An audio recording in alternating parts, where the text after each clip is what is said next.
تاجیک، دختری تاجیک یا پسری تاجیک اطاعت پدر نکنه، اطاعت مادر نکنه، احترام پدر و مادر به جا بیاره. خدا و رسول خدا لعنت کرد، حتی پیامبر دعای بد کرد، دعای هلاکت کننده کرد، گفت خدا لعنت کند، خدا هلاک کند آن پسر بچه آن جوان دختری را که پدر و مادر را نااحترامی میکند. مادر من شما در بطن مادر بودیم، او چقدر احتیاطکار بود، وقتی میشش شکمش درون میکشید که من ترا نجقت، لباس میشد احتیاط میکرد، خمیر میکرد احتیاط میکرد، خواب میرفت احتیاط میکرد که ترا نجقت، حالی که در درون بطنشی با هزارها نازکی ها من ترا 9 ماه اینجا نگاه کرد.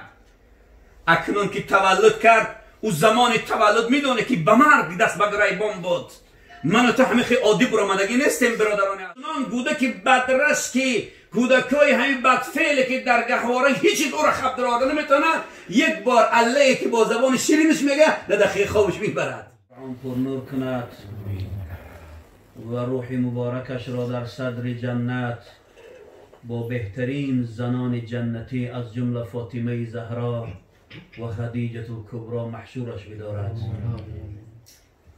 و از شفاعت قرآن و از شفاعت فرزندا و از شفاعت شاگردا خدا با نصیبش گردانه. پروردگار مهربان در کلام زیبای خود می‌فرماید: استعیذ بالله فاذکرونی اذکرکم واشکروا لی ولا تکفرون. یاد کنید مرا به یگانگی، یاد میکنم شما را به بندگی. یعنی ما بنده هستیم و پروردگار خود ما هر دقیقه و زمان و لحظه باید یاد کنیم. آره او ذاتی است که سزاوار یادآور شوی است. آره او ذاتی است که در هر لحظه و دقیقه حیات، در هر نفس باید ما او را یاد کنیم. از بزرگی او، از عظمت او، از قدرت و توانایی او باید یادآور شویم که اوست خالق، اوست مالک، اوست رازق و اوست مشکل کشا و حاجت برار. فذکرونی، چه تعبیری زیبا کرد خدا که من یاد کنه. الله مهربان خودش خواسته ایستاده است که ما او را یاد کنیم. در هر محفل و مجلس و معرکه و مراسمی که ما یاد خدا میکنیم، این معرکه، این مراسم به یاد خدا چه زیبا می شود و چه نورانی و چه خوش برکت می گردد. فذکرونی، من یاد کنید. خدایا تو شاهد باش که ما تو را یاد میکنیم. اذکرکم، الله میگوید منم شما را به بندگی یاد میکنم. ما در کلام خدا بسیار آیت‌های دوام میخوریم که خدا میگوید که من یاد کنید. توجه بنده باید با الله باشد و اصل اصول و عقیده ایمان من و شما همین است که تقدیر نیکی و بدی همه از خداست. هر چیزی که بالای بندگان خدا میبیاد این از جانب رب میبیاید. اگر خوشی و خرسندی هم و شادی و سرور هم بیاد مال الله هست. اگر غم و اندوه و مصیبت و بلا هم که بیاد مال الله هست. ما از الله باید ایره ببینیم. وقتی که خوشی و خرسندی و شادی و سرور میبیاد خدا را تشکر کنیم، حمد و ثنا بگیم، شکر نعمت بجا بیاریم. وقتی غم و اندوه و مصیبت و بلا بالا ما میبیاد بازم خدا را تشکر کنیم و انا لله و انا الیه راجعون. بازم صبر کنیم، بگیم که ما از خدا هستیم و رجوع ما به سوی پروردگار است. واشکروا لی ولا تکفرون. پروردگار میگه شکر نعمتهای من کنید. ما شما را در روی زمین خلیفه و جاینشین خلق کردم و تمام دنیا را با تمام اسبابش مسخر شما ساختم تا که بندگانم در دنیا زندگی کنن و از اسباب زندگی استفاده ببرن. زمین فرشی زیر پامون کرد، آسمان سقف بالای سرمان کرد و هر چیزی که میخواهیم از زمین میرویاند، سبب رزق و روزی ما میشود. یا ایها الناس اعبدوا ربکم الذی خلقکم والذین من قبلكم لعلكم تتقون الذي جعل لكم الارض فراش والسماء بناء وانزل من السماء ماء فاخرج به من الثمرات رزقا لكم. عجیب، ای مردم، خدا خواست نکرد، اینو آن نگفت، کل مردم دنیا را اعلان کرد. یا ایها الناس، همگی را فریاد کشید، اعبدوا الله، خدا را عبادت کنید، خدا را یاد کنید، خدا را فریاد بکشید، از خدا بترسید، خدا را لایق عبادت و سزاوار عبادت بدانید که غیر این ذات اقدس مبارک دیگر هیچ بت، هیچ لات و عزات و منات، هیچ چیز سزاوار عبادت و پرستش نیست غیر ذات الله جل جلاله. ای مردم، اعبدوا الله، خدا را عبادت کنید. کدام خدا؟ همون خدایی که الذی خلقکم والذین من قبلکم لعلکم تتقون، همون خدای را عبادت بکنید که خلق کرد شمایان را و این چنین پیشینیان شمایان را، یعنی از ازل تا امروز و تا روز قیامت همه چی عالم از آن اوست. خلاقش یک کس است که الله جل جلاله. شما انامین خدای مقتدر و توانا را که هم شما را خلق کرد، هم پیشینیان شما را خلق کرد، تا اینکه شما این خلقیت عظیم را ببینید و تقوا کنید، از خدا بترسید. الذی جعل لكم الارض فراش، پروردگار خودش شرح میتید، میگوید که قدرت خدا، عظمت خدا را بیان میکند. او همون خدای مقتدر و توانایی که زمین را فرشی زیر پاتان کرد و السماء بنا، آسمان را سقف بالای سرتان کرد و انزل من السماء ماء، و از آسمان آب دستیلرونی که دارای تمام ویتامین و کالریه که دیگر هیچ محتاج به فیلتر کردن نیست، تا اندازه پاکیزه است که قدرت ماشینات را در حرکت در آوردن میکند. چنین آب پاکیزه از آسمان نازل میکند. انزل من السماء ماء فاخرج به من الثمرات رزقا لكم، و از آسمان میبارد بر زمین های خشکیده را میشکافد و تمام نوع زراعت، خوردنی ها و نوشیدنی ها را برای شما و مال های شما، گاو و خر شما، خورنده و چرنده خدا رزق خلق میکند. مگر این خدا سزاوار عبادت و پرستش و ذکر و تسبیح و تحلیل و تکبیر نیست؟ مگر این خدای بزرگی که قدر عالمی هستی در قدرت او، سبطه قدرت حکومت اوست، مگر او خدا لایق سزاوار عبادت و سبحان ربی الاعلا و سبحان ربی العظیم نیست که او را ما با عظمت و بزرگیش یاد کنیم؟ اگر یک رئیس کارخانه اگر برای کارگرش کار خوب انجام بدهد، دو سم پول زیادی بدهد، همین رئیس کارگرش چقدر حمد و سلام میگوید، چقدر پرپر میشود، چقدر یا الله تا اندازه که به عظمت بوده میرسانش رئیس کارخانه شه. یا الله تو قدرت خدا را نمیبینی مگر؟ این خالق عالم را نمیبینی مگر؟ این قدر موجودات مسخر کرد، زیر پات، زیر چشمت، زیر دستت، زیر زندگی تو همه چی را مهیا کرد. حمد و ثنای او را نمیگی، یاد او نمیکنی، شکر او را نوجا نمیبیاری. بنابراین الله جل جلاله فرمود واشکروا لی ولا تکفرون، شکر نعمت من بکنید، هرگز کفر نورزید. لئن شکرتم لازیدنکم ولئن کفرتم ان عذابی لشدید. اگر شما بر نعمتهای من دادگی شکرگزاری کنید، لازیدنکم، الله میگه من هر دقیقه هر نفس زیادش میکنم نعمت من.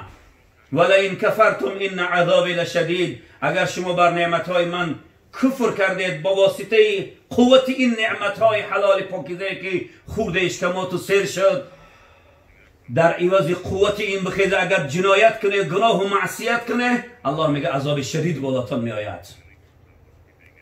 برادران عزیز، هر عصر و زمان بلاها و مصیبت هایی که بالای مردم میآید، این سببش یک چیز است برادرای عزیز.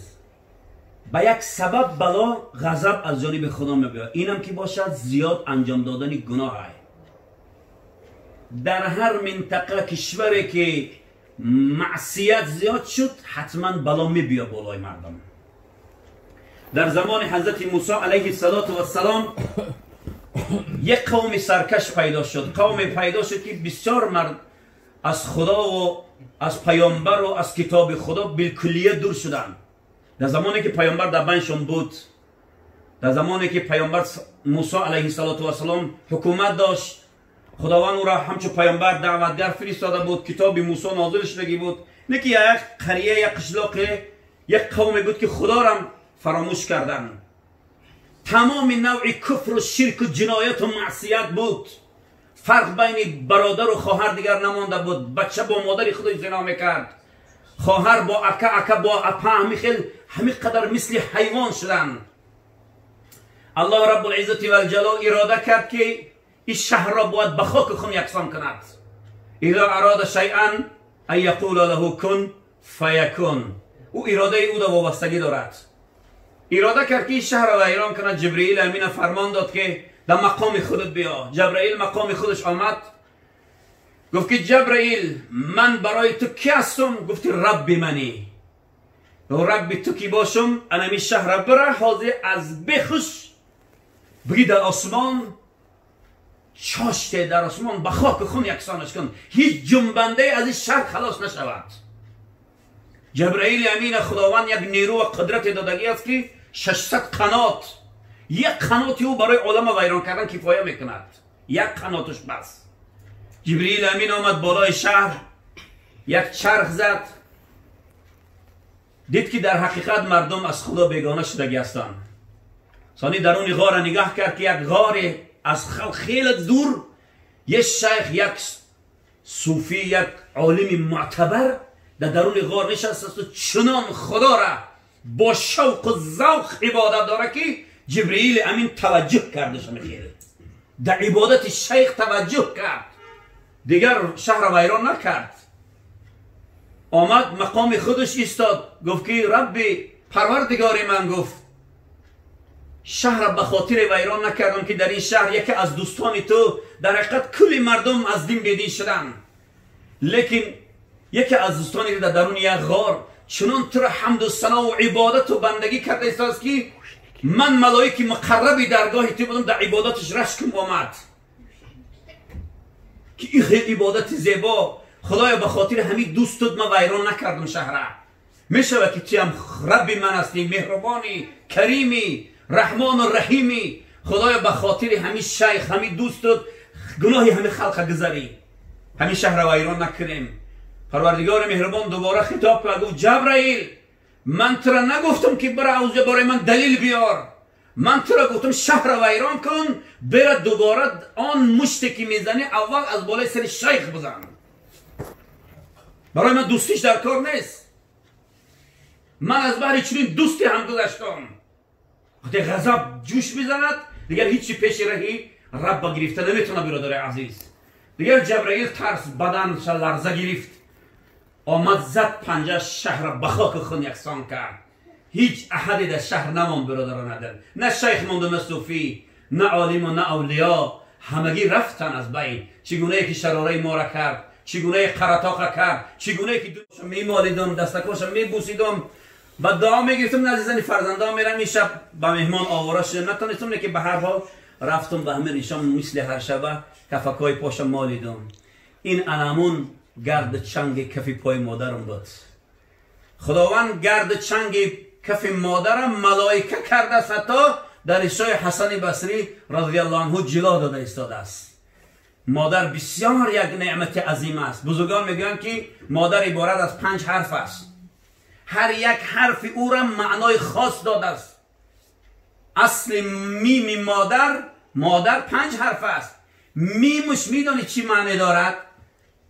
بزرگان معنای عجیب دادن در 5 حرف. میم محبت. برای فرزند کی است که از مادر بالاتر محبت داشته باشد؟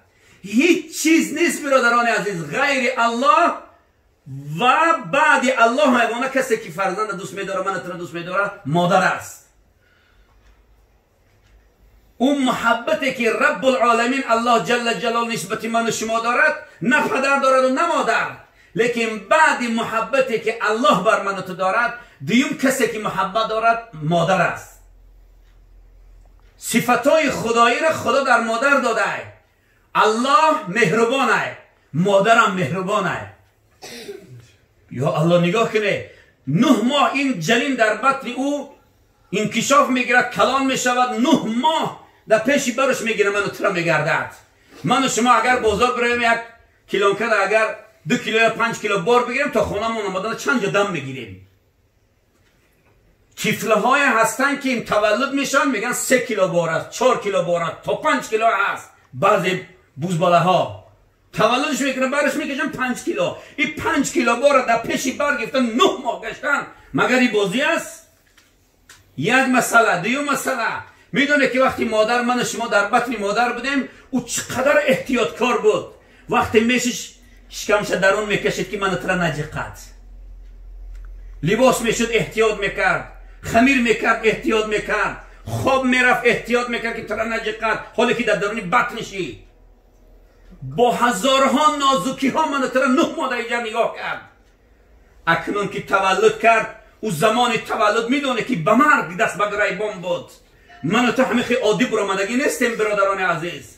برای از اون مکان بیرون برآمدن مادر من و شما با عزرائیل دست به گریبان میشد. خدا تمام بغمه های او را کشاده میکند، بعد تو را از بالا فرمان میکرد که بیرون شو. بعد کودک آساسته بیرون میبرد. در برابر اون بعد تولد شدن، بعد اینقدر عذاب و مشقت، از روزی که تولد شدی به دنیا آمدی تا آن 2.5 ساله که تو از او پستانهای شیرین و لذیذ او شیر میمکی، برادر جان من و تو شیر نمکیدیم در این 2 سال 2.5 سال، بلکه دل و جگر این مادر کشیدیم گرفتیم. در 2.5 سال بیچاره این مادر توسط پستانهاش خون جگرش کشیدیم خوردیم. اینم پسی سر شد گذشت رفت برادران عزیز. 2 سال 2.5 سال مادرها شیر ما دادن. در این 2.5 سال من و تو شبها در گهواره گریه میکردیم. او ما را الله میگفت با یک شیوه زیبا. هیچ صدای را شنیده که چنین صدای مادر خوشرو باشد؟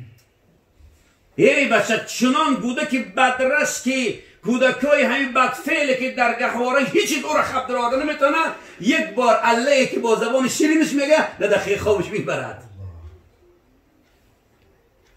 هیچ نوازنده، هیچ بلبل، هیچ نمیدونم هندلب چنین مادر نوازشی زیبا کردن نمیتونه.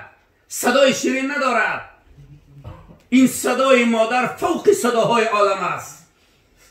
با الله های شیرین من تو را خواب کردن، شبها خودش خنک خورد من تو را پوشاندن، گشنه شد من تو را سیر کردن، خواب کش من تو را خواب کردن.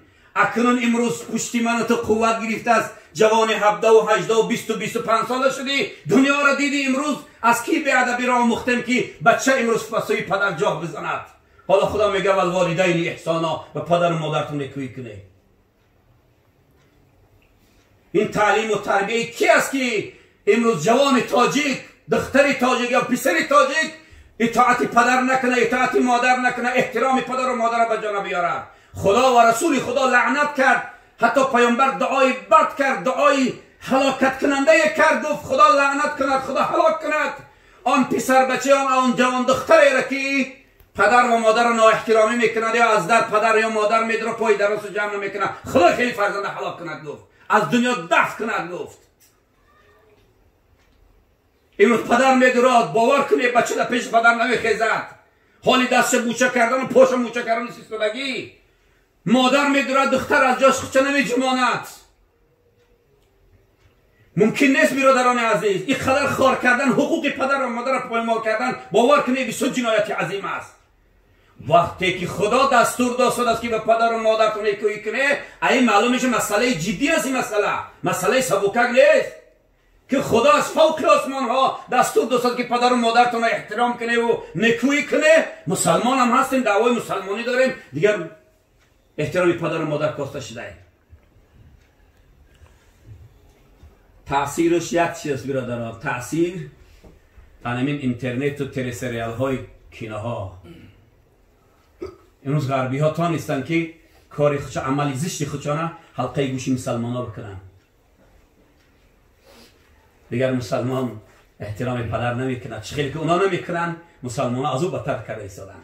آموختن، تا نیستن آنها که آموزانن عملهای بد خودشان رو برای مسلمان ها. بنابراین من و شما ضرور است که همه حالت اکال مسجد ها که محکم است انشاءالله امیدی کشادشانش داریم که امید داریم که پروردگار مسجد ها را بکشد. در تمام جمعه و جماعت باید اشتراک کرد. علمای کرام باید بالای منبر احترام پدر و مادر بیان شود. فرض و واجب و احکام شریعت دین در بالای منبر گفته شود. این مسلمان باید بیدار شود. این مسلمان حقوق بندگیش باید بداند. اگر ما از جمعه و جماعت ای کناره شیم با که ای حیوانتر میشیم، دیگر آدم نمیشیم. آدم در دنیا نمیماند. با تعبیر رسول الله صلی الله علیه و سلم که در آخر زمان مردم ها میبینی شکلا آدم مینماید لیکن در عمل از حیوان بدترن. کلی مردم ظاهرا انسان میتواند در چشم، لیکن در عمل از حیوان بدتر میشیم. باور کنید. در حالتی که دعوت نباشد، در حالتی که مردم پایبند احکام خدا و رسول نباشد، پایبند قرآن نباشد، وقتی مردم از خدا نترسید والله تمام گناه میکنند.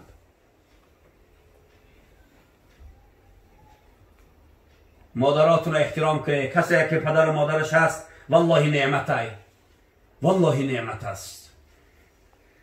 امروز اکرمان که عبیدالله و که محفظ الله و شن قاری امردین تمام دنیا را صرف کند، دیگه مادر نمی بیاید.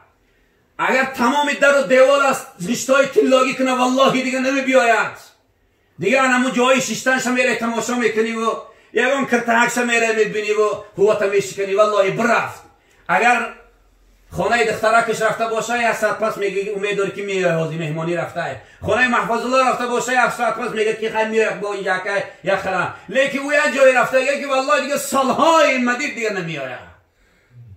سالهای مدید آرزوی دیدارش میکنی، دیگر رفت و رفت و رفت. حضرت مولا میگوید که لذتی دنیا دیگر در کار نیست. لذتی عمری پدر گم کرده ام، صد دریغا من پدر گم کرده ام، نور خورشید سحر گم کرده ام. صبح دم بچه خوابش میخیزد، لباسش میپوشد، نزدیک دری پدر میبینم مادر میبینم مادر جان من کار رفتادم. مادر میدونی چی میگد؟ ربا پروردگارا با چی من کار رفتاده؟ من این بچه را در امانت سپاریدم خدایا، صحت و سالم از پیش من رفت، صحت و سالم بازش میگردم، برکتش ده، نصرتش ده خدایا، از بلاها نگاهش دار. میدانی که حیات تو مادر است، مرگ تو مادر است، زندگی تو مادر است، دنیای تو مادر است، ثروت تو مادر است. دعای این است همگی من و شما باور کنه از روی پدر و دعای پدر و مادر به این قدر مقام ها رسیدیم. تمام انبیا و اولیا و صحابه و تابعین و تبع تابعین و بزرگان را میبینی به دعای مادر به مقام رفتن رسیدن. امام اعظم رحمت الله علیه فخر امت به دعای مادر ابو حنیفه، با تقوای مادر ابو حنیفه. قصه شما بدونید از روی یک سیب. سلطان ویس قرنی یمنی به دعای مادر صاحب شفاعت شد روز قیامت. یک قسم امت صاحب شفاعتی، یک قسم امت در روز قیامت در دست سلطان ویس قرنی یمنی. دعای مادر، خدمت مادر. این عزیزا و بزرگا و اولیا و عالما رو میبینه باور کنید همش به دعای پدر و مادر رفتن به مقام اصلی رسیدن. کسی پدر و مادرش از غنیمت بداند، پدر و مادر را احترام بکنید. پدر و مادر را در زمین نه، در قفس سینه‌تون نه، بلکه در بالای چشمات جا کنید تا روزی هستن. دوستشو بداره. ما در روایت ها میخوانیم که دستی 4 کس بوسه کردن ادبه. یکی پادشاه اسلام دستش بوسه کردن ادبه. بعضی مستحب گفتن، مستحب حکم ادب داره. یکی استاد علم که تو علم خواند، قرآن خواند، تعلیم داد، استاد کسب، استاد علم. یکی پدر، یکی مادر، 4 تا شد. یکی پای کی را بوسه کردن در کار. پای حتی پیامبر صلی الله علیه و سلم ممنوع است، ممکن نیست. پای استاد ممکن نیست، پای پادشاه ممکن نیست، لیکن کفی پای مادر و پدر بوسه کردن این بهترین ادب هاست. هر کی کف پای مادر را بوسه میکند یا کی کف پای پدر را بوسه میکند والله سنجره در جنت بوسه کرده است. سنجره در خون کعبه را بوسه کرده است. در روایت ها میخوانیم یک انسان هیچ کار نکند بیا روی پدرش تماشا کند همیشه بشیند نیم ساعت چهره مادر یا پدرم که تماشا کرده بشیند والله گویا که نماز نافله خوانده باشد. تماشای چهره پدر و مادر از روی ثواب برابر خواندن نماز نفل است. یا الله این فضیلت را بینه، این بزرگی را بینه. شیخا را بزرگا را میبینه که شبها تا صبح دم نماز میخوانن، نماز نافله سجده و عبادت. لیکن یه انسان رو میبینه روی پدرش هم که تماشا کرده بشینه این هم در برابر همون شیخ گوی نماز خوان ساده است.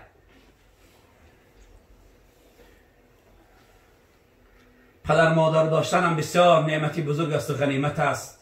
از پروردگاری بزرگ میخوام که خداوند این مادر جان عزیز را که از دنیا گذشتن خدا در بحبوحه جنت روحش مستقر بدارد. پروردگارا سبب نشست من و شما که در این خاندان ارواح پاکی مادر بزرگوار است، پروردگارا در صدر جنت با بهترین زنان صالحه از جمله فاطمه زهرا و خدیجه الکبری خدا ارواحش را محشور بدارد. خدا همه مادرای امت اسلام رحمت کن. خدایا همه پدرهای امت اسلام در کره زمین رحمت بگردان. پروردگار از ثواب این شب همه امت اسلام پدر و مادرایی که داشتیم مردن و رفتن در قبرها خوابن منتظر دعای من شما خدا قبراشان این شب نورباران بگردان. از ثواب خوب این شب، از ثواب با برکت این دسترخوان، از ثواب با برکت این محفل خدا آنها هم باران رحمت بالاشان بباران. و پروردگار هر کی را مراد است، مطلوب است، مقصود است، طلب است الهی از خزائن غیب برآورده خیر بگردان. پروردگار با برکت دعای برادرها و مسلمان ها این بلا و درد بی امانی که امروز مردم دنیا را هلاکت آورده است خدای ملت ما مردم تاجیکستان را خدا از این بلا نگه دار. پروردگار این درد بی امان از بالای ملت ما مردم ما وطن ما دور بگردان. و پروردگار فرزندای امت اسلام که در مسافرت ها در غریبی ها برای کار و زندگی رفتن اونا هم از این بلا خدا در پرده عصمت نگهشون بدار و صحت و سالم و غانم به نزد پدر و مادراشون باز بگردان. اللهم احسن عاقبتنا فی الامور كلها و اجرنا من خزي الدنيا و عذاب الاخره برحمتك یا ارحم الراحمین.